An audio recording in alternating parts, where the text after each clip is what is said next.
नमस्कार दोस्तों, आपका मेरे चैनल में हार्दिक स्वागत है। वास्तुशास्त्र के अनुसार कुछ चीजों को बताया गया है कि यदि आप यह चीजें आप किसी नाते रिश्तेदार भाई बंधु को अगर दे देंगे तो फिर आपके जीवन में बड़ी समस्याएं आ सकती हैं। मनुष्य का जीवन हमेशा से उतार चढ़ाव वाला होता है। कभी मनुष्य के जीवन में खुशी आती है, कभी दुख आता है। यह एक ऐसी बात है जो हर किसी के व्यक्ति के जीवन में होती रहती है।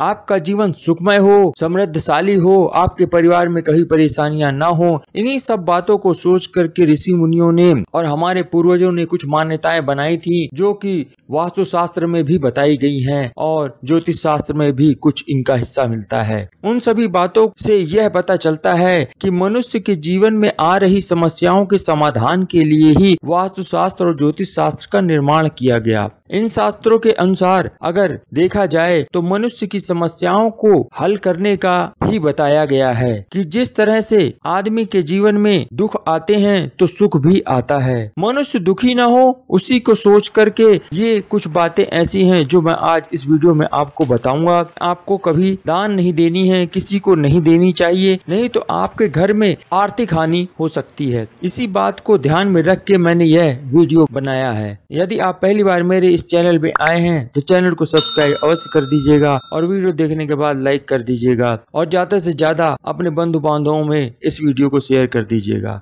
तो चलते हैं, जानते हैं वह कौन सी ऐसी चीजें हैं जिनको हमें कभी दान नहीं देनी चाहिए और ना ही किसी को देना चाहिए, जिससे कि आपके घर में धन आगमन में कमी ना हो। तो वह पहली चीज है पेन, जिससे कि आप लिखते हैं। जिस कलम को आप दैनिक व्यवहार में उससे कागज में लिखते हैं या आपका कोई प्रोफेशन है जिसमें आप उस पेन को यूज करते हैं, तो आपको यह ध्यान रखना है कि जो आपकी अपनी पेन यूज की हुई वह आप किसी को कभी ना दें। भूलवश भी अगर आपने यह पेन किसी को दे दी तो यह सोच लीजिए कि आपके जीवन में आपकी प्रोग्रेस रुक जाएगी, क्योंकि जो पेन आप डेली यूज करते हैं उससे आपके अंदर जो शरीर में एनर्जी होती है उस एनर्जी कि वह पेन हो जाती है। वो व्यक्ति का पता नहीं वो नकारात्मक ऊर्जा का है व्यक्ति या सकारात्मक ऊर्जा का व्यक्ति है और आपने वह पेन उसको दे दी। यदि वो सकारात्मक का व्यक्ति हुआ तो भी आपको यह चीज उसको देनी नहीं है। अगर नकारात्मक हुआ तो फिर तो आप समझ लीजिए कि आपकी जो सकारात्मक ऊर्जा है उसके पास जाएगी और उसकी नकारात्मक ऊर्जा आपके पास वापस आएगी, क्योंकि वह पेन आपसे वापस लेंगी। इसलिए पेन आप कभी भी भूलवश भी किसी को ना दें।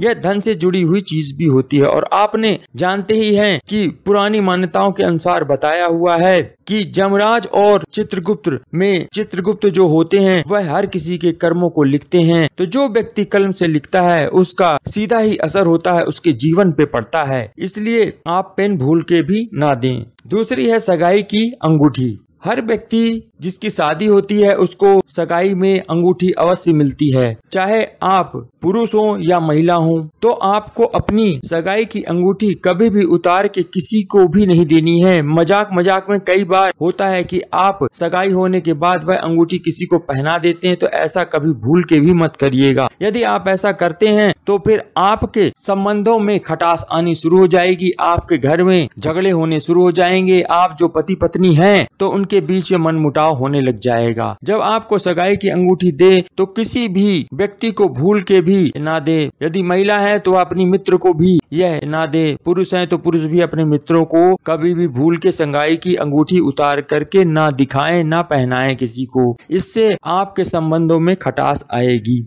और इससे घर के जो संबंध बिगड़ेंगे। तो आप जानते ही हैं कि फिर आपका काम में मन लगेगा नहीं, और जब काम में मन लगेगा नहीं तो धन की हानि होने की पूरी संभावना बनती है। नौकरी पेशा अगर हैं तो नौकरी भी ढंग से नहीं करेंगे और अगर आप बिजनेस है तो बिजनेस भी ढंग से नहीं कर पाएंगे। इसलिए भूल से भी कभी सगाई की अंगूठी किसी को उतार करके ना दें। तीसरा आता है पैसों को उधार कभी भी ना दें। आप अगर किसी को पैसे उधार देते हैं तो उसके लिए भी आपको बहुत सोच समझ करके ही पैसे को उधार देना चाहिए। वैसे तो पैसा किसी को उधार देना नहीं चाहिए। कभी हो भूलवश तो किसी को दान अवश्य कर दें, लेकिन दान भी उसको करना है जो कि जरूरतमंद व्यक्ति हो। और कभी आप उधार मंगलवार को भूल के भी मत दीजिएगा, क्योंकि मंगलवार वह ऐसा दिन होता है जिस दिन यदि आपने उधार दे दिया तो फिर पैसे को वापस वापस लेने में बहुत दिक्कत आएगी, इसलिए इस बात का विशेष ध्यान रखें। चौथी आती है आपकी घड़ी यानी वॉच। आपको कभी भी अपनी घड़ी जो हाथ में बांधते हैं यानी कलाई में जो बांधने वाली घड़ी है, उस चीज को आप विशेष रूप से ध्यान रखिए। उस घड़ी को कभी भी किसी को पहनने के लिए मत दीजिएगा। मजाक मजाक में भी किसी को अपनी घड़ी उतार कर उसको पहनने के लिए मत दीजिएगा, नहीं तो आप अपना अच्छा वक्त दूसरे को दे देंगे। घड़ी समय का प्रतीक होती है और जानते हैं अच्छा समय और बुरा समय दोनों ही इस घड़ी में ही विद्यमान होता है। जब आप अपने शरीर में उस घड़ी को धारण करते हैं तो फिर आपके शरीर की जो ऊर्जा होती है वह आपके घड़ी में समा जाती है, और यदि आप किसी और व्यक्ति को जब आप वो घड़ी दे देंगे तो आपके अंदर की सकारात्मक ऊर्जा दूसरे को चली जाएगी। इसलिए सकारात्मक ऊर्जा आपके ही पास रहे और आपका अच्छा समय आपके पास ही रहे।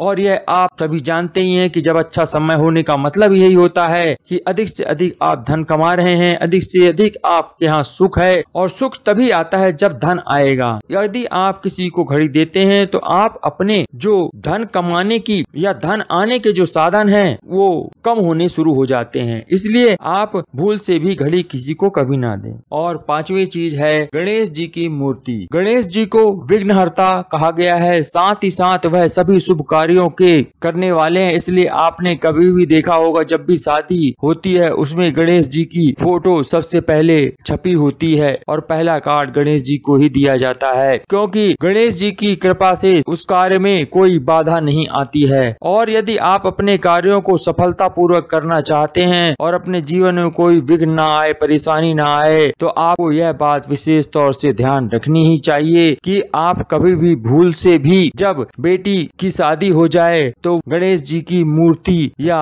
फोटो ना दें, नहीं तो आपका अमंगल ही होगा। इसलिए खास तौर से किसी भी पिता को अपनी बेटी की शादी के बाद उसे कभी भी उपहार स्वरूप गणेश जी की मूर्ति या पोस्टर या किसी भी रूप में, चाहे वह फोटो हो, तस्वीर हो या पोस्टर हो या मूर्ति हो, तो गणेश जी की मूर्ति कभी भी उपहार स्वरूप अपनी शादीशुदा बेटी को कभी भी नहीं देते हैं। इसलिए विशेष तौर से सभी बेटियों को ध्यान रखना चाहिए कि जब उनकी शादी हो तो वो अपने पिता से कभी भी उपहार में गणेश जी की मूर्ति ना लें। अगर वह यह मूर्ति पिता के यहाँ से ले जाती हैं तो विघ्न हरने वाले गणेश जी उनको ले जाएंगी तो उनके पिता के यहाँ विपदाएं आने की पूरी संभावना होती है। इसलिए इस बात का आप विशेष रूप से ध्यान रखें। यदि पिता हैं तो भी आपको ध्यान रखना है, और यदि आप बेटी हैं तो आपको विशेष तौर से इस बात का ध्यान रखना है। यदि बेटी को उपहार स्वरूप गणेश जी की मूर्ति देना ही चाहते हैं तो आप बेटी से बोल दीजिए कि बेटा आप अपने आप ही खरीद करके अपने घर में गणेश जी को रख सकते हैं, उससे कोई दोष उत्पन्न नहीं होता है। इसलिए गणेश जी की जो मूर्ति होती है वह भी कभी किसी को उपहार स्वरूप नहीं देनी चाहिए। आशा करता हूँ यह जानकारी आपको अच्छी लगी होगी, और यदि आप ऐसी ही अच्छी जानकारियाँ जानना चाहते हैं तो चैनल को सब्सक्राइब अवश्य कर दीजिएगा और वीडियो को लाइक कर दीजिएगा। अपने बंधु बांधवों में यह वीडियो भी शेयर कर दीजिएगा। जाते जाते जय मां लक्ष्मी लिखना ना भूलिएगा। आपने वीडियो अंत तक देखा उसके लिए आपका बहुत बहुत धन्यवाद।